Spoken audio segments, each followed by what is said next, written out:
अस्सलाम वालेकुम viewers, my name is Saif and I am from आवाज़ मार्केटिंग। आई होप आप सब खैरियत से होंगे। व्यूअर्स, आज जो हम वीडियो लेके आए हैं उस पर हम ज़िंदगी की कुछ 3 इंपॉर्टेंट फ़ैसलों के ऊपर रोशनी डालेंगे और थर्ड को हम कुछ डिटेल में डिस्कस करेंगे। इसमें पहला फ़ैसला आपके करियर का फ़ैसला है, जब आप अपना करियर डिसाइड कर रहे होते हैं। एक मुश्किल फ़ैसला, obviously needs a lot of thinking. दूसरा फ़ैसला आपका शादी का फ़ैसला है। Once you are going to choose your spouse, your wife, बहुत ही क्रिटिकल फ़ैसला है, needs a lot of thinking again. जो तीसरा फ़ैसला है, ऑब्वियसली ये फ़ैसला आप तब ले रहे होते हैं जब आप अपनी ज़िंदगी का एक बिगर चंक, एक बड़ा हिस्सा गुजार चुके होते हैं, और वो फ़ैसला रिलेटेड है प्रॉपर्टी बाय करने से और घर बनाने से related.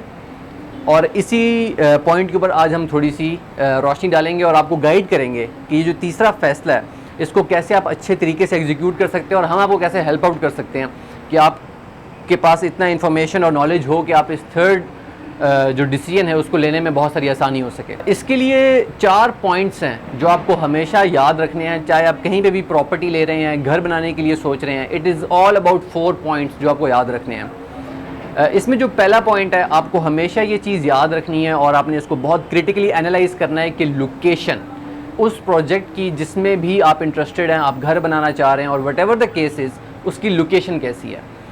And by location I mean कि उस प्रोजेक्ट को एक्सटर्नली एक्सेस करने के क्या ऑप्शंस हैं हमारे पास, और इंटरनली उसको लोकेशन कैसे कॉम्प्लीमेंट कर रही है, इंटरनली कितनी एमिनिटीज़, फैसिलिटीज़ और क्या कुछ उसके लिए अवेलेबल है। अगर हम एक्सटर्नल फैक्टर की बात करें जो लोकेशन का है, तो उसमें कौन कौन सी बिगर रोड्स, जिस तरह जीटी है, मोटरवेज़ हैं, सी पैक रूट्स हैं, तो अगर आपका प्रोजेक्ट कहीं भी लोकेटेड है तो उसको कौन कौन सी बड़ी रोड्स जो हैं वो एक्सेस करेंगी कि आपके लिए बाकी शहरों को टच करना, एक्सेस करना इजी हो जाए। सेकंड पॉइंट जो लोकेशन के अंदर सब पॉइंट है एक तरह से, वो है लोकेशन का इंटरनल फैक्टर। हमने पहले एक्सटर्नल फैक्टर डिस्कस किया, अब हम इंटरनल फैक्टर डिस्कस कर रहे हैं। The internal factor is related to the closed area vicinity, कि आपकी जो सोसाइटी है, प्रोजेक्ट है, उसकी जो लोकल लोकेशन के अंदर amenities, facilities, educational options, health options, hospitals, clinic, laboratories, sports facilities, entertainment facilities, food, beverages, brands, ये सारी चीज़ों की अवेलेबिलिटी के ऊपर क्या अपडेट है। आइदर दे आर अवेलेबल और नॉट, अगर अवेलेबल हैं तो किस नौइयत के अंदर अवेलेबल हैं और कौन कौन सी चीज़ें मिसिंग हैं। लोकेशन के अंदर आपको हमेशा ये 2 पॉइंट्स को बहुत गौर से, बहुत क्रिटिकली एनालाइज करना है। अगर हम अपने दूसरे पॉइंट के ऊपर आएँ, दूसरा पॉइंट हमारा डायरेक्टली रिलेटेड है फैसिलिटीज़ और एमिनिटीज़ से। ऑब्वियसली आप लोकेशन के अंदर ये चीज़ देखते हैं, बट अलग से आपको इसको एज अ पॉइंट देखना है। जब आप इसको एज अ पॉइंट देखेंगे तो आप क्रिटिकली एनालाइज करेंगे कि किस टाइप के ब्रांड्स, किस क्वालिटी के ब्रांड्स उस सोसाइटी के अंदर इंट्रोड्यूस करवाए जा रहे हैं, किस क्वालिटी और कौन कौन से फूड ब्रांड्स उस सोसाइटी के अंदर इंट्रोड्यूस करवा रहे हैं। Let's suppose it's KFC, McDonald's, OPTP। अगर हम वेयरिंग इन शूज़ की बात करें, बाटा, सर्विस, जुनैद जमशेद, खाड़ी, लीलन, ये सारे जितने भी बड़े बड़े ब्रांड्स हैं, आइदर दे आर अवेलेबल और नॉट। ये हमारा सेकंड पॉइंट है। Third and most important point is security. ये कहने को छोटी चीज़ लगती है, बट ये बहुत ही इम्पॉर्टेंट पॉइंट है, क्योंकि हमने फील किया है, हमारी क्लाइंट से भी बातचीत होती रहती है, अपने क्लोज सर्कल्स में गपशप लगती है, बात होती है, तो ये चीज़ डिस्कशन के अंदर आती है, because this is a very critical point. लोग डिस्कस करते हैं, इसको अपने दिमाग में रखते हैं, इसको टच करना चाहते हैं इस पॉइंट को। सिक्योरिटी के अंदर आपको हमेशा ये ख्याल रखना है, इन चीज़ों को देखना है कि जिस सोसाइटी और प्रोजेक्ट के अंदर आप इंटरेस्टेड हैं, क्या उसकी बाउंड्री वॉल है कि नहीं है, उसके अंदर सिक्योरिटी का क्या मैकेनिज्म है, what about the patrolling, what about the main entrance, वहाँ पर गार्ड्स चेकिंग करते हैं कि नहीं करते हैं, सिक्योरिटी कैमरास का क्या सिस्टम है।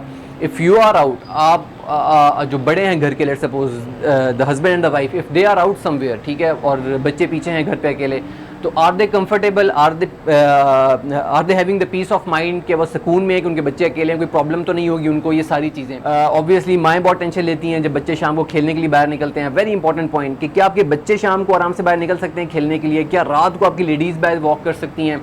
All of these things very important and critical points हैं जो आपको सिक्योरिटी के अंदर ज़रूर देखने हैं। Last not the least but most important point, that is the no objection certificate, NOC of the land. बहुत इंपॉर्टेंट पॉइंट है, and actually it is the base, it is the first point जब भी आप किसी project को, society को, इस किस्म की किसी भी चीज़ के अंदर आप हाथ डालेंगे, आप इंटरेस्ट शो करेंगे, आप आगे बढ़ेंगे, तो हमेशा आपको सबसे पहले ये देखना है कि क्या उस सोसाइटी और उस प्रोजेक्ट के पास क्लियरेंस है, ठीक है, उनके पास एनओसी है, लैंड उनका क्लियर है कि नहीं है, सारी जो भी डेवलपमेंटल अथॉरिटीज़ हैं, सिटी की, डिस्ट्रिक्ट की, तहसील, म्यूनसिपल अथॉरिटीज़, सब की तरफ से जो जो रिक्वायर्ड डॉक्यूमेंट्स, परमिशंस हैं, क्या उनके पास हैं कि नहीं हैं। अगर आप ये सारी चीज़ें चेक करने के बाद काउंटर एनालिसिस, काउंटर मेजर, ये सब कुछ आप कर लेते हैं और उसके बाद आप तसल्ली में हैं कि यार इनके पास सारा कुछ इन्होंने एक्वायर किया हुआ है, द लैंड इज़ क्लियर, तब आप आगे बढ़ें। ऑब्वियसली हम सब जानते हैं कि ये चीज़ें जब थोड़ी डामाडोल होती हैं कि एनओसी है, मिलने वाला है, नहीं है, कोई इस तरह का पता नहीं है कि आगे क्या होगा, नहीं होगा, जब आप इस किस्म के किसी प्रोजेक्ट के अंदर हाथ डाल देते हैं और आगे बढ़ते हैं, फिर आपको बहुत मुश्किलात का सामना होता है, because in the and projects fall back हो रहे होते हैं, बिल्कुल डिज़ास्टर हो रहा होता है, जो डेवलपर्स होते हैं वो काम छोड़ देते हैं and things like that. So 4th point हमारा एनओसी से रिलेटेड था। आई होप ये एक शॉर्ट सी कम्पैक्ट सी वीडियो हमने बनाई है जस्ट फॉर योर नॉलेज, हमारे क्लाइंट्स के लिए। इसके अलावा आप लोगों की किसी भी किस्म की कोई क्यूरी, कोई क्वेश्चन, कुछ भी आप लोगों को हेल्प चाहिए हो, आप हमारे नंबर्स पे हमें कांटेक्ट कर सकते हैं, प्लस आप हमारे ऑफिस को भी विज़िट कर सकते हैं। Thank you so much. अल्लाह हाफिज़।